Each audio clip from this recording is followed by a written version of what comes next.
오늘 일요 특별판에서는 스트롱맨 트럼프의 귀환이 국내 경제에 어떤 영향을 끼칠지 얘기해보는 시간 갖도록 하겠습니다. KBS 기자 출신이자 경제 전문가로 저명하신 분이죠. 박종훈 지식경제연구소장 나오셨습니다. 네, 안녕하세요. 네.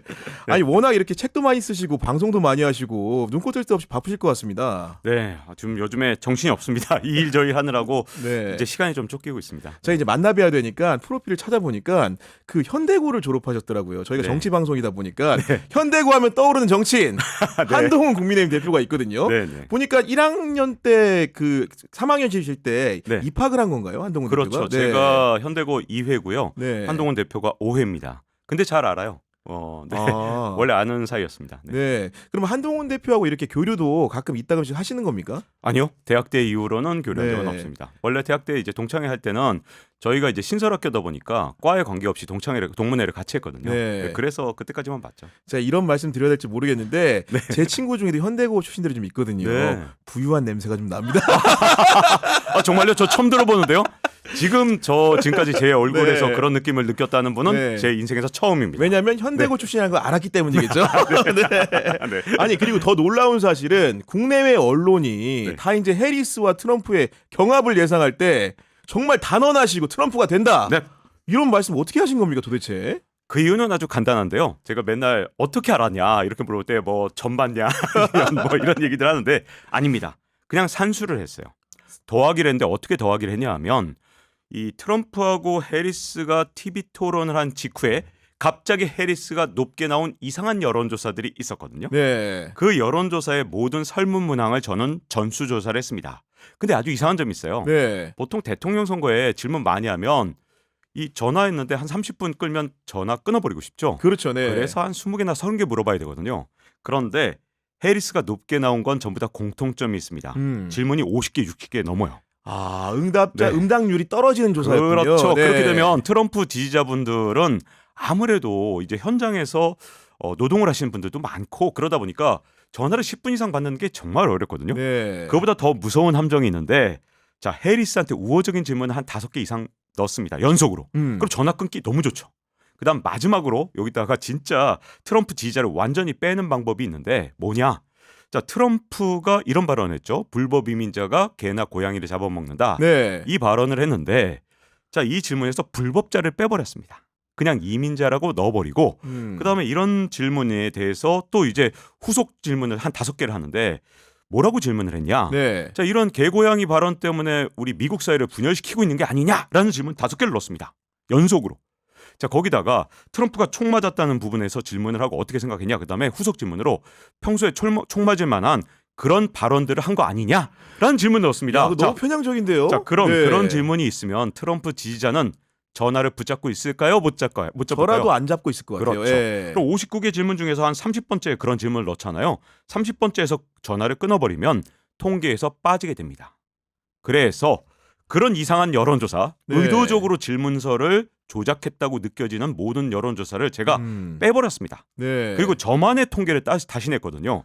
그래서 트럼프가 평균 한 3에서 4% 진다고 할 때 그런 이상한 여론조사를 빼고 다시 평균을 내보니까 트럼프가 가장 졌을 때도 전국 평균으로 1.5% 이기고 있었습니다. 야. 그래서 저는 산수만 했을 뿐이다라는 네. 표현을 쓰는 거죠.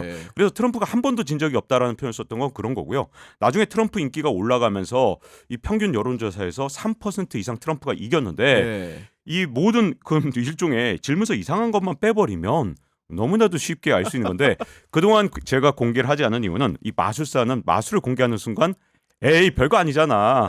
달걀은 누구든 세울 수 있어. 콜럼버스는 누구나 될 수 있어. 이렇게 네. 되는 거잖아요.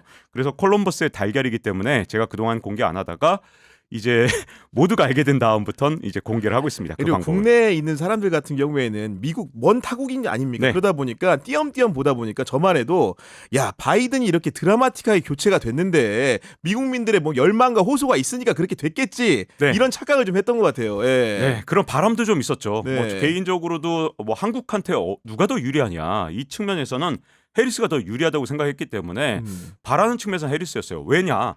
해리스가 좋은 사람이라서 아닙니다. 그게 아니라 해리스가 대통령이 될 경우에는 상원을 잃어버리거든요. 아. 그게 거의 확실하기 때문에 네. 해리스는 좋은 대통령이에요. 왜냐하면 자기가 할 수 있는 게 없으니까. 그리고 초선 대통령이라 일단 재선이 목표거든요. 네. 그래서 해리스는 한국한테 좀 더 나은 대통령이 될 수 있지만 트럼프는 이번에 저는 대통령이 된다면 상원 하원을 동시에 장악할 것이다. 그래서 책의 뒤편에다가 뭐라고 썼냐? 네. 슈퍼 트럼프라고 썼는데 네. 제가 트럼프 좋아해서 슈퍼맨하고 비슷하다 이런 뜻이 아니고 트럼프가 이번에 대통령이 되면 하원과 상원을 동시에 장악하고 사법부까지 장악하기 때문에 그 어느 때보다도 권력이 집중돼 있어서 마음껏 할 수 있거든요. 더구나 재선 대통령은 삼선 못 하잖아요. 일단은. 그렇죠. 근데 네. 뭐 이것까지 도전하면 이건 뭐 미국의 헌정 질서가 파괴될 테니까 삼선할 생각이 없다면 당연히 하고 싶은 걸 다 하겠죠. 그래서 저는 트럼프보단 해리스가 한국한테 조금 더 유리한 대통령이라고 생각을 네. 했었습니다. 그래서 책을 보면 책 제목이 트럼프 2.0입니다. 아마도 집권 2기를 나타내는 말 같은데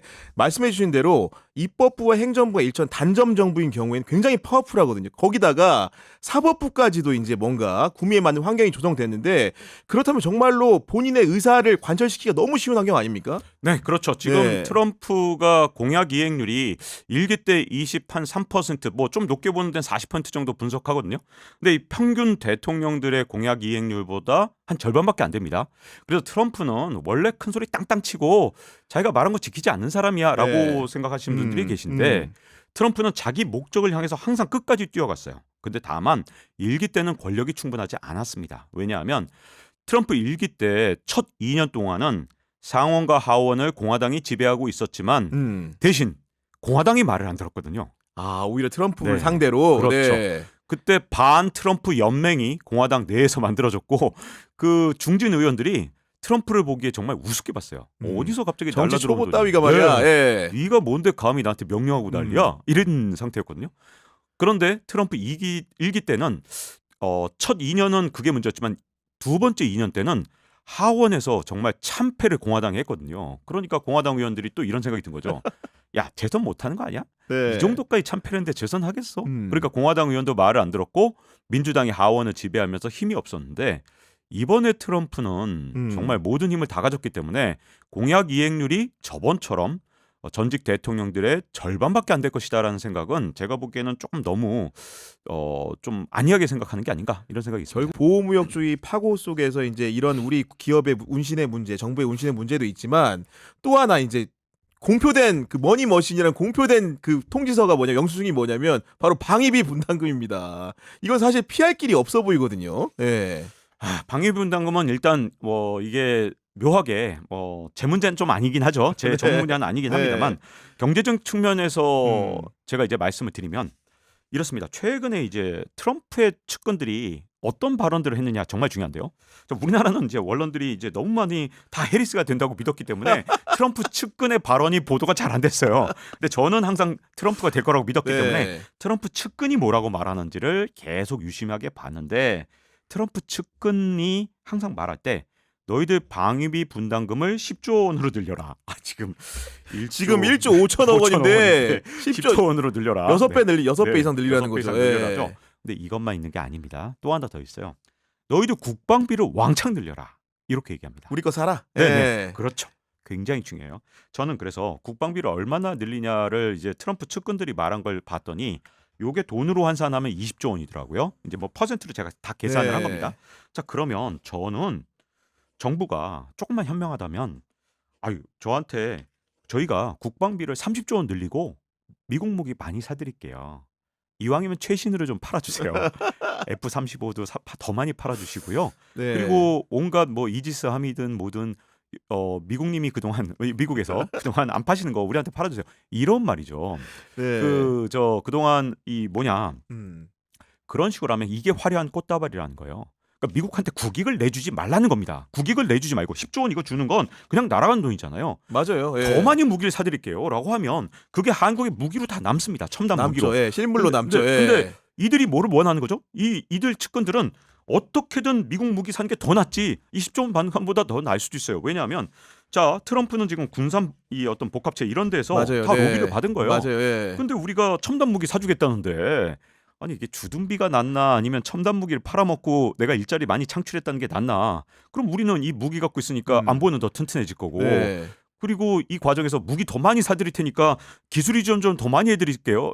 그러면서 왕창 사는 거죠. 왕창 이럴 거면 어차피 왜냐하면 어차피 못 피하는 10조 원이라면 네. 이런 식으로 딜을 치는 노력이 필요하지 않을까. 물론 제가 이 분야 전문가가 아니라서 이거에 대해서 잘 모르지만 네. 트럼프는 거래의 기술이라는 책을 썼던 사람입니다. 거래를 우리가 어떻게 할지를 정부의 진짜 가장 똑똑한 사람들, 이 분야의 가장 전문가들이 모여서 제가 정답이란 뜻이 아니라 이런 식으로 화려한 꽃다발을 각 분야에서 각 전문가들이 만들면 된다는 뜻입니다. 제가 이 분야 전문가 아니기 때문에 틀렸을 수도 있으니까 이 점은 양해해 주시는데 어쨌든 그렇게 만들면 트럼프는 분명히 그 뒤에 응할 것이다. 저는 생각을 하죠. 네, 그리고 이건 스쳐 지나가는 얘기인데 예전에 우리 대통령이 이제 그 박장범 앵커랑 이제 그 인터뷰할 때 보니까 그 바이든한테 받은 여러 가지 물건들을 너무 소중히 네. 생각하는 경향이 있던데 트럼프 같은 쇼맨십 있는 사람이 앞에서라면 뭔가 그거 정리해야 될 것 같은데요. 제가 얘기 듣다 보니까. 네, 맞습니다. 이거 만나는 것도 굉장히 주의해야 돼요. 네. 이제 바이든 쪽 인사를 만나거나 아니면 뭐 바이든 대통령한테 뭘 받은 걸 지금 현재 자랑하거나 그럼 절대 안 됩니다. 왜냐하면